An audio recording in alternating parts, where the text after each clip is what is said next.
Roll number 10. What is today's topic? What is thyroid gland? Very good. Surrounding the trachea, comprised of two lateral part connecting by a isthmus. And what does it do? It secretes hormone like thyroxine. It secretes hormone. Tell me what is thyroid gland. Tell your classmates. Batao. It is a endocrine gland and comprised of two lateral parts and connected by a isthmus and Lateral what? Lobes. lobes. Okay. Two lateral lobes connected by a isthmus and surrounded by trachea. Surrounded of trachea, and it secretes hormone like thyroxine. Roll number 25. Where is roll number 25? Who is roll number 25? Tell me the histology of thyroid. Roll number 28. Roll number 28. And they are composed of numerous follicular cells. Follicular cells secrete T3.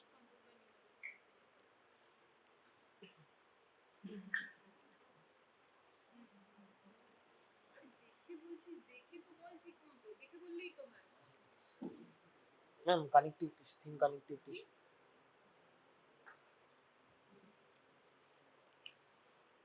And there are numerous round or oval follicles. Central pink eosinophilic colloid. Simple cuboidal follicular epithelium surrounding each follicle. You have to speak clearly. Wait for you are going to present seminars, symposiums, তাই না? তো everybody should be able to understand you. তো ওগুলো এখন থেকে practice করো, ইন্টারভিউতে যাবে এরপরে। বল। Follicles are lined by simple cuboidal follicular cells. Follicular cells secrete T3 and T4. Follicular lumen contain colloid as storage. So we are going to start with today's topic. It's going to be an overview of the thyroid, okay?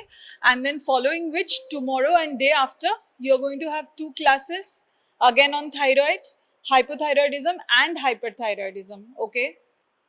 So basically, thyroid gland, how it functions and the diseases, overview of the diseases related to thyroid gland. Okay, so your batchmate has already told us where is the thyroid gland located, okay, and how many lobes does it have. It has 2 lobes, okay, and it is connected by an isthmus, right? Where is it located? The thyroid gland, of course, we know is one of the largest endocrine glands, right? Thyroid gland is located immediately below the larynx, anterior to the upper part of trachea, okay? Roughly weighing about 15 to 20 grams. Again, consists of 2 lateral lobes connected by narrow band of thyroid tissue called isthmus. Okay, and we all know that along with the thyroid, there are parathyroid glands also that are present. They are 4 in number, they are very small. So sometimes you will read in clinics, sometimes when they are performing a thyroid surgery, by mistake, iatrogenically, they cause some kind of error and they'll end up taking out the parathyroid also, okay, which can again lead to a deficiency of parathyroid, the hormones that parathyroid secretes, right? So what are the main hormones that we are dealing with? They are T3, T4. Reverse T3 is kind of like T3 only, but it is inactive, okay? We'll see what it is. And calcitonin, okay? Calcitonin is secreted by parafollicular C cells, okay? Very good. Again, coming to the histology. So, these are all thyroid follicles, right? They are lined by columnar to low cuboidal epithelial cells, and this is the lumen of the thyroid follicle, okay? And in between, there is the stroma, where there are blood vessels and parafollicular C cells are also present here, okay, here. So I hope you got an idea. This is the whole thyroid gland. Now if you take sections from it, what you're going to see is this thyroid gland is divided into small lobules which are surrounded by septations, and each of those lobules will have roughly around 20 to 40 follicles, okay, which are again lined by thyroid follicular cells. Why am I repeating this? Because the whole iodine metabolism is happening in and around these follicles. So this is the actual picture. Can you see all this pink material is colloid, okay? And these are all variable sized follicles, thyroid follicles, okay? And they are again lined by low-cuboidal epithelium, okay? And in between you can see stroma. That is where the parafollicular C cells are present. So we all know what is the major constituent of the colloid. This pink colloid, it is Pas positive and it contains what? Thyroglobulin, okay? It's a glycoprotein. So what are they saying?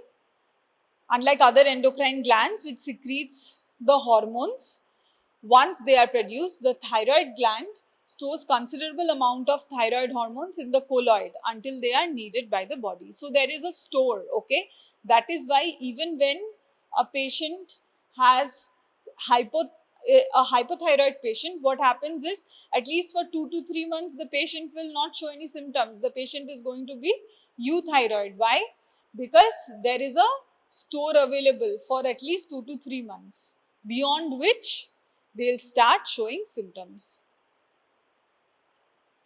Okay, so coming to iodine metabolism, okay, we all know that iodine is very important for what?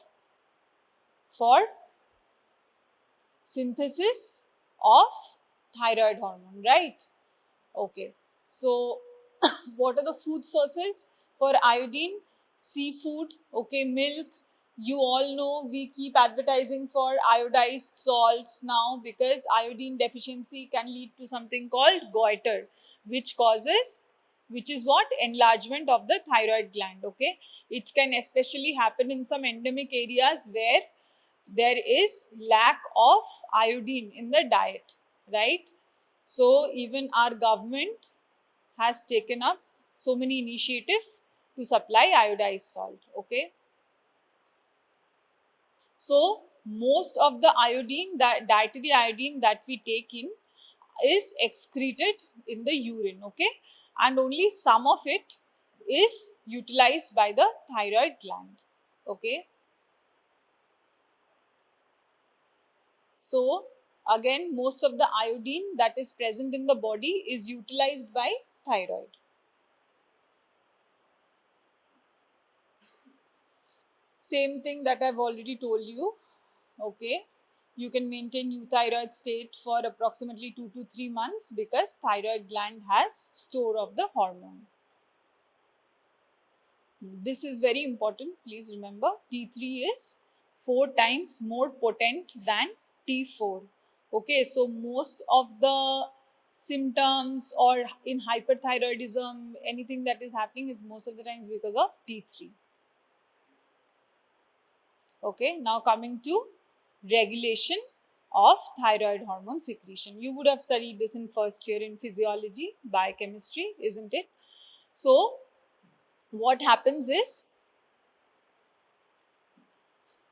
the whole feedback mechanism starts in the hypothalamus, right?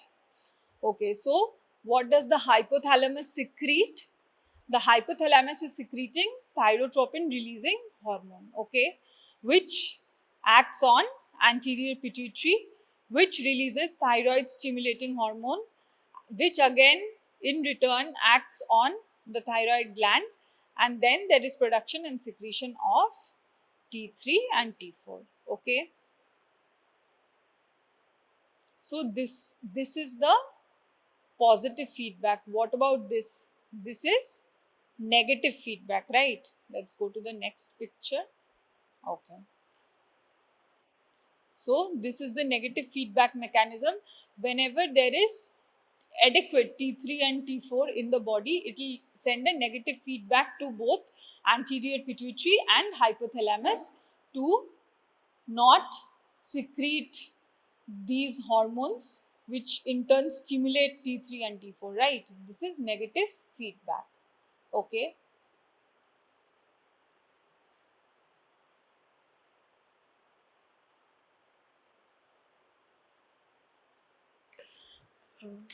So the thyroid hormone that is secreted by the thyroid gland is stimulated by the TSH hormone from which is secreted from the anterior pituitary. It starts from hypothalamus. It secretes thyroid releasing hormone. Then it thyroidotropin releasing hormone which stimulates anterior pituitary to secrete thyroid hormones. Thyroid stimulating hormone.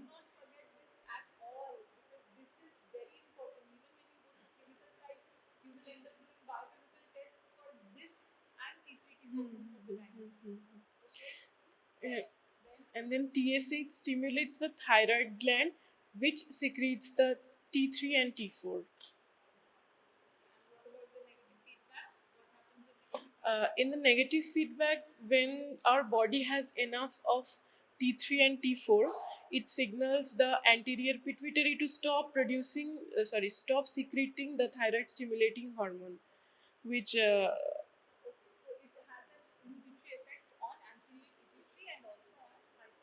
hypothalamus.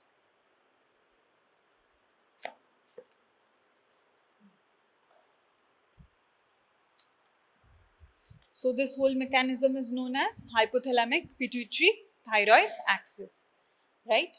Okay. So can you tell me, in case of thyroid disease, any of the investigations that we are going to do?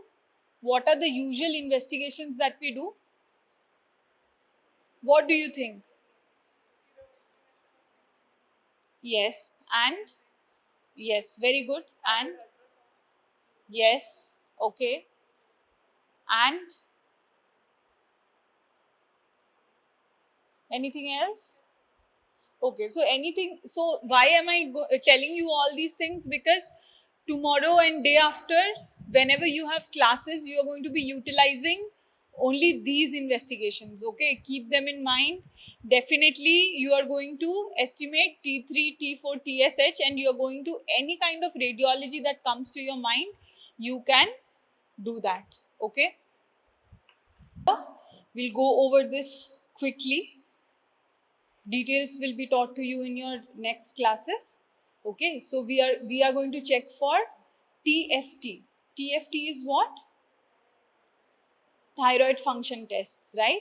Okay, so usually that has T3, T4 and TSH estimation. Okay, and antithyroid antibodies. Why? In case of autoimmune diseases, you will have to see antithyroid antibodies. Okay, then you also do thyroid ultrasound, which you do very regularly. Okay, even for benign conditions also you do thyroid ultrasound, right?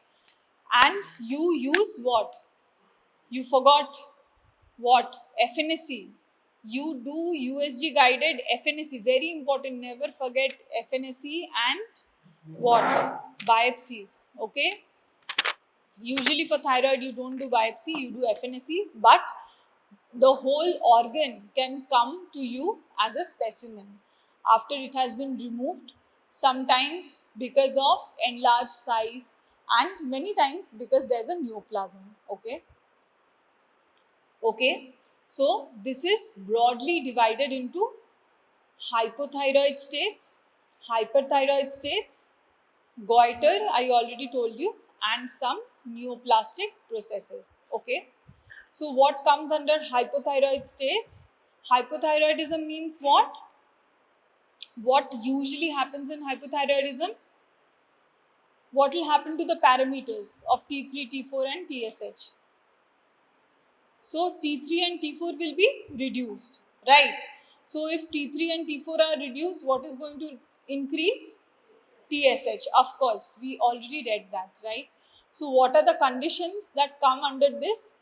Myxedema, okay, cretinism and some inflammatory conditions of the thyroid, thyroiditis, okay. What about hyperthyroidism? This is increased in the levels of T3 and T4, okay. Overproduction of the thyroid hormone in conditions like Graves' disease and something known as thyrotoxicosis, okay. Then goiter can occur in any condition, especially in hypothyroid states. What happens is, there is, because of so much of demand, there is hyperplasia of the gland, okay, to fulfill the demand. There is hyperplasia, so there is also, you will find dilation of all the follicles. So what will happen is, there will be an abnormal looking gland which is increased in size, okay. Sometimes there will be multiple nodules also. It can often give you, it will look so ugly, sometimes you can even have the impression that it is probably neoplastic, but it is actually not, okay. Then there are neoplastic processes which can be both benign and malignant, okay. So please remember, in benign, most of the times it is going to be adenoma, okay. Other than that also, anything, many other things, adenoma is important. And in malignant, I think you already know. We'll go through it.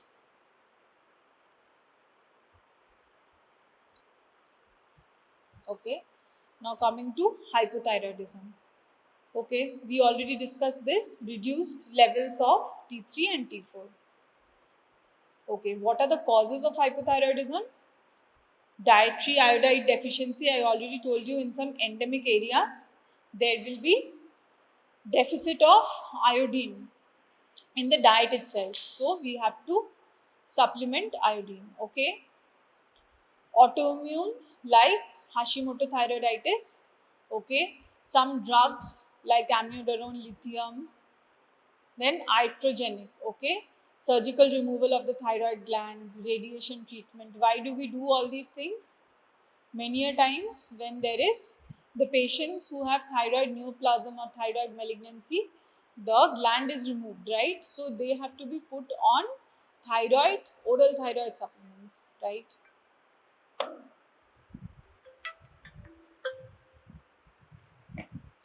Okay, then some congenital conditions, also congenital hypothyroidism may occur, okay. And then there are secondary conditions, okay. Isolated, very rare, isolated TSH deficiency, hypothalamic disorders. You already know why, because all these organs are pituitary gland destruction, okay. Why? Because all these glands take part in the metabolism and production of thyroid hormones. Okay, already read thyroid hormone in 3 forms. Again, this is going to be covered tomorrow in detail. Myxedema, cretinism and thyroiditis.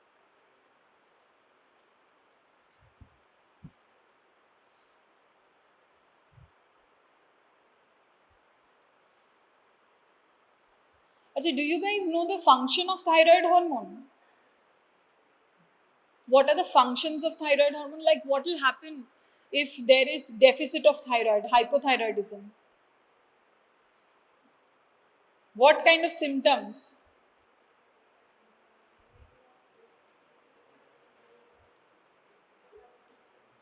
Yes, very good. Metabolism is going to be affected. Then what will happen if there is hypothyroidism, and what will happen if there is hyperthyroidism?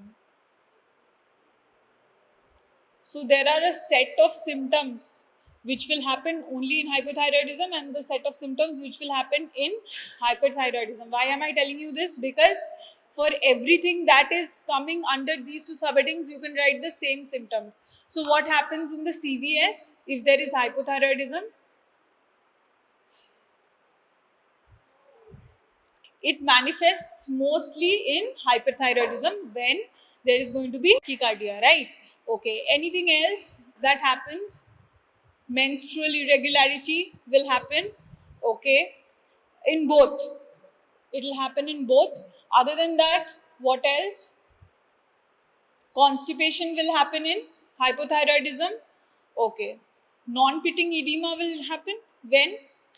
In hypothyroidism, okay, right. So these things you should be able to write, okay. Weight loss will happen in which? Hypo or hyper? Hyper, okay. And hypo? Weight gain. Cold intolerance? Hyper, very good. So patient is going to be extremely anxious in which one? Hyperthyroidism, okay. Are you guys going for clinics or not? Going? No? Not yet? Okay. Okay, so of course in hypothyroidism, you already know that we have to keep monitoring the level of TSH. Accordingly, we have to give thyroxine supplementation, okay, and depending, we have to keep getting the patient to do TSH levels, and depending on the level of TSH, we keep changing the dosage of thyroxine. Okay, so hyperthyroidism, increased levels of circulating T3 and T4.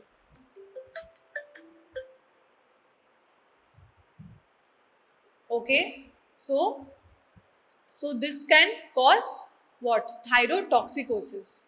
So primary hyperthyroidism is caused by Graves' disease. You would have seen pictures of these patients in your books. Exophthalmic goiter, eyes will be totally coming out, right? Then toxic multinodular goiter, toxic adenomas, okay. Then functioning thyroid carcinoma metastasis. So what happens is, in these conditions, there will be, the gland is going to be hyper functioning, okay. So sometimes there will be hyperplasia of the gland also. Some of the adenomas which are benign, they are not malignant, but they will be functional, that is, they are going to be producing hormones, thus all these symptoms, okay. Okay, so what are the lab findings of hyperthyroidism? It's going to be obviously opposite of hypothyroidism. There will be elevated free T3 and T4. You know that T3 and T4 are usually in bound forms. You know this or not? So those are not functional. Only the free T3 and T4 are going to go to the target organs, sit on the receptors and cause all these symptoms. Okay, so how do you treat these kind of patients? Again, antithyroid drugs you give, okay, like methimazole, you can give radioiodine, okay, or sometimes even a subtotal thyroidectomy is required, okay. And symptomatic treatment, that is, you have to counter the effects of excess thyroid hormone, right? So you give propranolol, okay, glucocorticoids and benzodiazepines, okay. Have you read all these drugs in pharma? Yes, so you know, right, okay. And again, reducing peripheral conversion of T4 to T3. We already read T3 is much more active, so you have to reduce the peripheral conversion of T4 to T3 by certain drugs like propylthiouracil.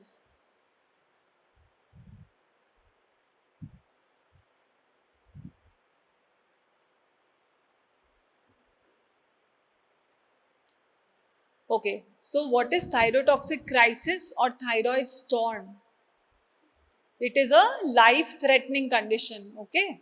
Because of thyrotoxicosis, it is accompanied by fever, delirium, seizures, coma, vomiting, diarrhea, jaundice. Okay, so mortality rate reaches 30% even with treatment. There'll be sudden thyroid storm. Okay, it's a crisis situation. It is usually precipitated by acute illness such as stroke, infection, trauma, diabetic ketoacidosis. Okay, you're going to learn the details of this in your class on thyrotoxicosis, which is on Saturday.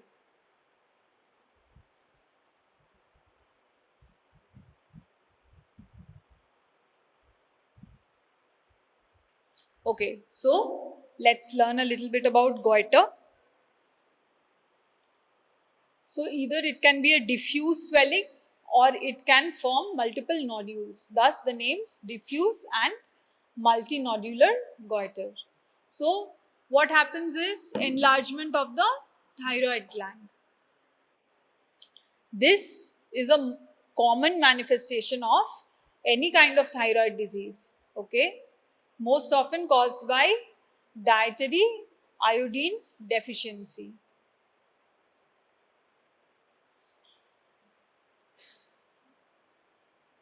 Okay, so this iodine deficiency and this goiter formation can be endemic or sporadic. I already told you certain geographical locations, they are already poor in iodine, like in mountainous regions like Himalayas, Alps, Andes. Okay, so sorry, these patients will have raised TSH. Okay, because again deficiency of iodine, impaired thyroid hormone production, raised TSH. Okay, it can also result from certain goitrogenous substances which patients, many times when patients with thyroid disorders, hypothyroidism, they come to us, we often tell them don't have these things in your diet like cabbage, cauliflower, sprouts, turnips. Okay, sporadic, of course, it is less frequent than endemic. It has a female it has a female preponderance. Okay, and peak incidence is near puberty. Okay, so basically, so multinodular goiter has recurrent hyperplasia or hypertrophy. Why? Because many a times there is going to be deficiency of the hormone, right? Raised TSH, so it is going to keep stimulating the thyroid gland. So hyperplasia and hypertrophy will happen, and this kind of a lesion can occur. So all simple non-toxic goiters evolve into multinodular goiters.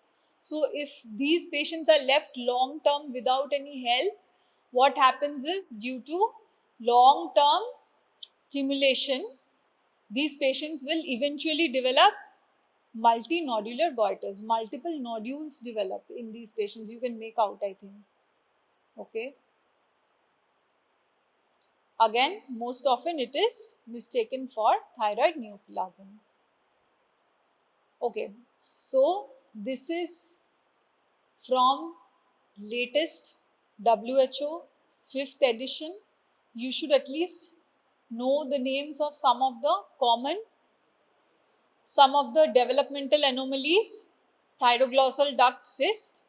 Okay. Have you guys heard of lingual thyroid? In embryology, you would have read when the developmental anomalies. So what happens is what happens during development? The thyroid gland, what, slowly it descends and come to its location in the neck, right? So along the whole pathway from the base of the tongue, it can be present anywhere when it fails to what, descend to its position. So to its normal position, right? So many a times you are going to find what, thyroid at the base of the tongue. Okay, so that is again a congenital anomaly, lingual thyroid. Okay, so benign tumors, low risk neoplasms, malignant neoplasms. Okay, these are all coming under what? Follicular cell derived neoplasms. Okay, and then there is thyroid what? C cell derived carcinomas. Okay. Okay, so you guys have already studied this, right? Iodine metabolism and synthesis, and what role it plays in thyroid hormone production, yes or no? Right. So since you guys already know, let me tell you that these are the main steps of thyroid hormone synthesis and production. So the basic steps involve iodine trapping, right? So basically dietary iodine you intake, you take in iodine rich diet, and from the gut, what happens is there is absorption of this iodine, there is trapping of this iodine, okay, then there is synthesis and secretion of thyroglobulin, okay, then there is oxidation of iodine, organification of this thyroglobulin, then there is coupling reaction and storage and various forms of this thyroid hormone, okay, in what forms is it stored, and secretion, okay. I hope you already know coupling reaction, how MIT and DIT combine to form different varieties of thyroid T3, T4 and reverse T3, okay. So please go through all this. We are going to have a short class on Saturday.